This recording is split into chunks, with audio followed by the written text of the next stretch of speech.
Christopher Osteguin. Grew up in Blanco, Texas. Went to elementary school here, middle school here, high school here, and I'm here today. I'm on staff with FCA, so I work for the Fellowship of Christian Athletes, and so being on staff has been amazing. It's been awesome, and with that, it all started somewhere. Wasn't a Christian my whole life. Ran from God my entire life, chased the things of this world, desires of the world, wanted nothing to do with God, yet He wanted everything to do with me. Battling with anxiety and depression my entire life. Majority of my life was hard. At a young age, I was a young fifth grader when suicide first came into my life. Not knowing what suicide was, all I could think of was grabbing my stepdad's gun and putting it to my brains, and it wouldn't leave my mind. And from that day on, it never left my mind again. From a fifth grader till I was 21 years old, not a single day went by where I didn't think about suicide, and that suicide wasn't an option. It was always an option. And from then on, I grew up believing at some point in my life that option would become a reality. As I got older, more distractions started to come. I had a void. I had a hole in my heart that needed to be filled. I would have started doing that. I would have started partying. I would have started going out. I would have started drinking, getting high, and just doing everything the world says to chase. Everything the culture teaches today, I chased it. I wanted it. I desired it. And it was hard. It was hard because battling with suicide, I finally found something to distract me. My whole life was a game of just distractions. Just not to think. Anything to get me at home to think. Anything to get me by myself. I had to be surrounded by people at all times. I had to be doing something at all times. And it was like I was fighting for my life every single day. I'll never forget, graduating high school was my biggest fear in life because I knew I would run out of distractions. Not only did I have 2 kids in high school, right? As a senior, I knew that not even having a child was fulfilling enough. It wasn't enough. See, my will to live became my child. Once I had him, I was like, man, now I have a reason to be alive. I have a son. That should be more of a reason to stay alive. And that still didn't change my mind, didn't change the thoughts that ran through my head. Well, in that, I found a love for music. Towards the end of my senior year, I've always loved music. Maybe this can be my purpose after high school. Maybe this can be the thing that fulfills me. And graduating high school, I held on to that. I held on to being a dad, and I held on to music. A couple months after graduating, my son's a couple months old, that ticket and that chance would have come. That opportunity would have arose, and I would have had the chance to pursue music full time, just like that. One video just blows up.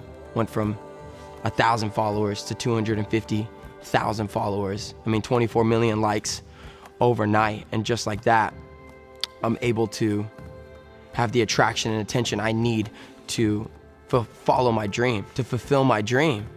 And in that, as all these things are happening, life's changing out of nowhere. From night and day, I go to bed and I wake up and I'm just blown up with messages. Managers, planning flights to LA, planning trips, working with people from different countries. My chance is there. My opportunity is there. And in that, I felt something standing in the way. And with the knowledge that I knew, I remember looking in the mirror and I said, God, if you're not going to help me, if you're going to stand in my way from this dream, from something that's going to help me provide financially, provide for my kids, provide for my family, something that I believe is going to fulfill me, if you're going to stand in the way of that, then I don't need you. And I'll never forget saying that, looking in the mirror and thinking that. And who would have known 3 months later, chasing this lifestyle, it would have led me to the deepest, darkest place. I found myself at rock bottom, taking a drug, a powerful drug at the time. 3 days later after taking it, I would have found myself broken. I couldn't see color. I couldn't see light. I couldn't drink water. I couldn't eat. I could hardly get out of bed. And the pain that was running through my mind felt like a cheese grater was was grinding my brain to pieces. And I would have gotten in the car, cried out to the Lord and said, save me. But I felt too far to be saved now. And turning the ignition, driving on the highway, I knew that it was now or never. The pain was too much. I would have been on 1604. I knew where I was gonna do it. I had been on the phone just giving my goodbyes to my mom, just making it clear I couldn't do it anymore. Very aware of my battle with mental health and just anxiety and depression. I just made it clear that it was now or never.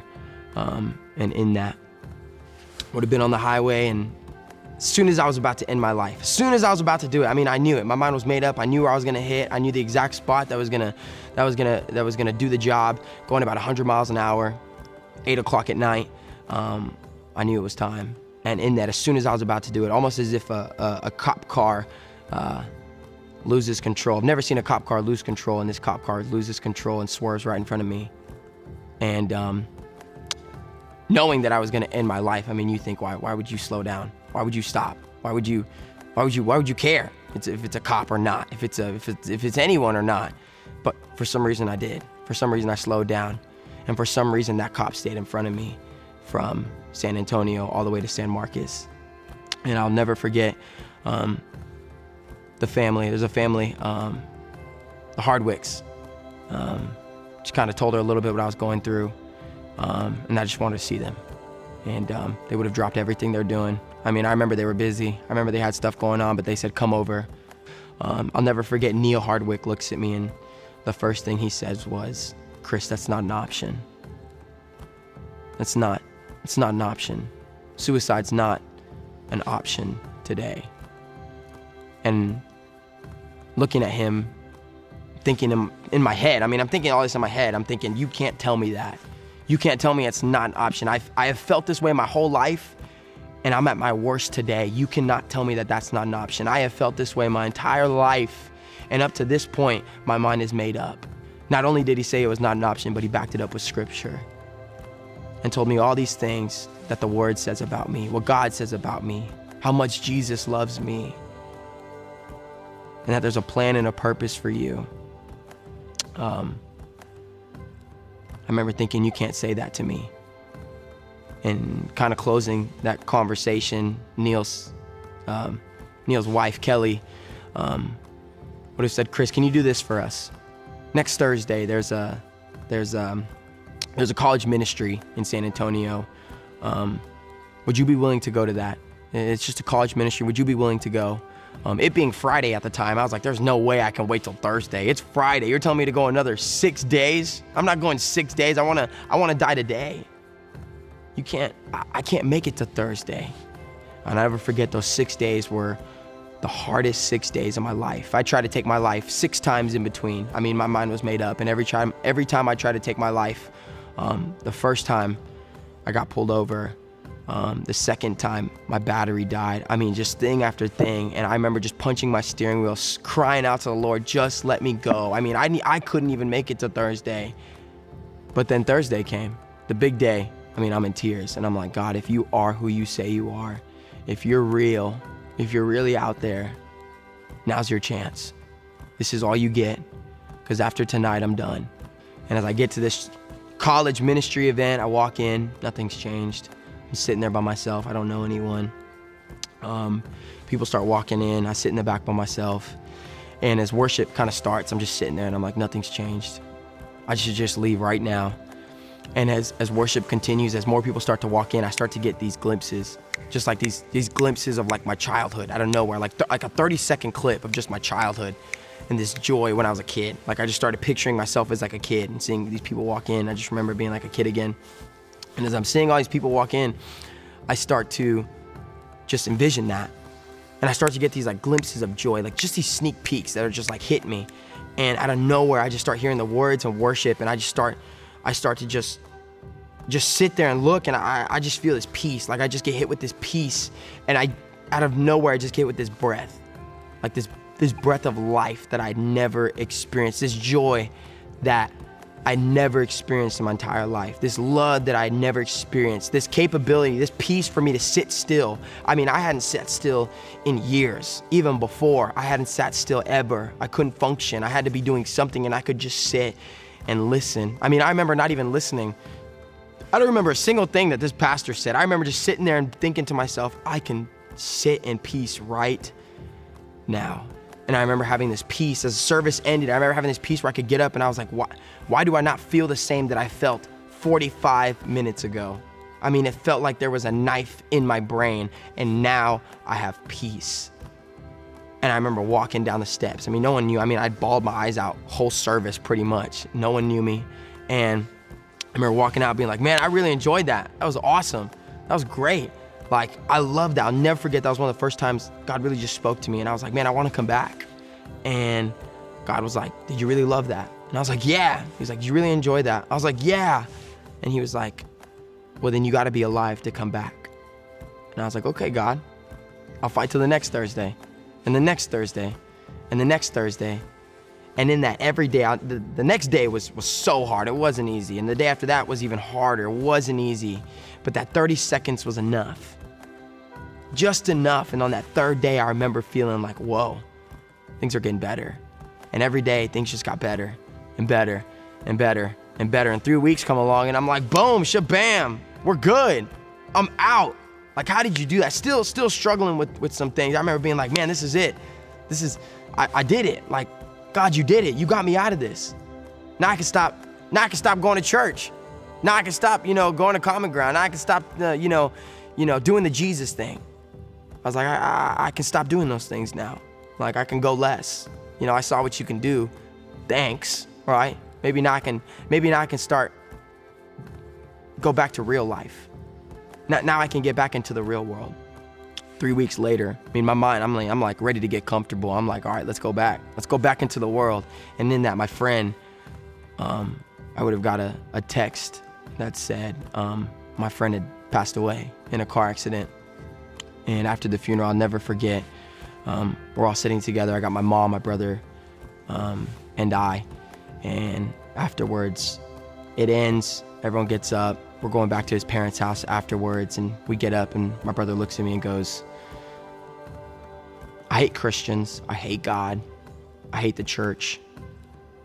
They're hypocrites. And that's why I'll never be a Christian. And that's why I'll never come to church. Daps me up and leaves. And as soon as he leaves, I just think to myself, you said nothing. You didn't do anything. You just let him say those things about God. You let him say those things. You saw what he did in 3 weeks, and you just watched.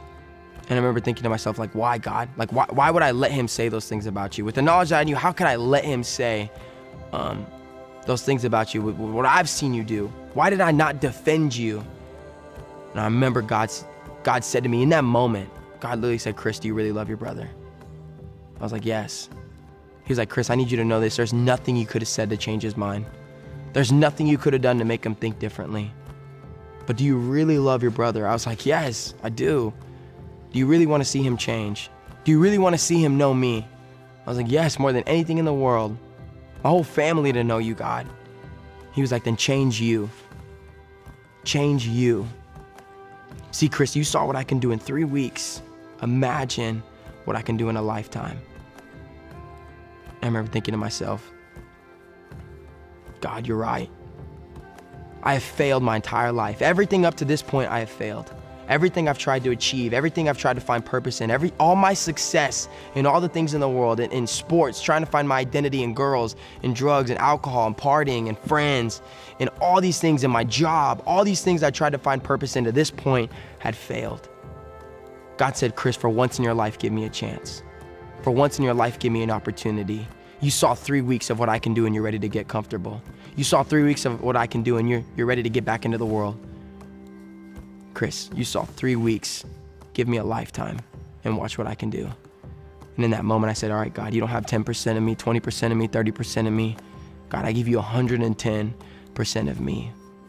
I've always failed. So my life is yours. From that moment on, I saw God do what no person could do, what no girlfriend can do. I saw love, experienced a love that no family member, not my mom, not my dad, not my own kids, nothing could have filled me with. A love that could only come from God. And it wasn't easy. God never promised it would be easy. And at the time, I remember thinking, I thought being a Christian was supposed to be easy. I thought things were just supposed to be good all the time. But that wasn't the case. And that's never the case. I think that's just a poor picture that our culture and our world paints. That's not true. It's the opposite of easy. It's hard. But one thing that God does promise is that it's worth it. And I never knew that until today, until now, how worth it is. And I'm thankful because I know who I am today. If you took away all the things, took away, the music, took away the car, took away the house, took away the shoes, took away the jacket, took away the things, I'd know exactly who I am. And that's a question that I was never able to answer my whole life. Who is Chris? But I know that today because of him.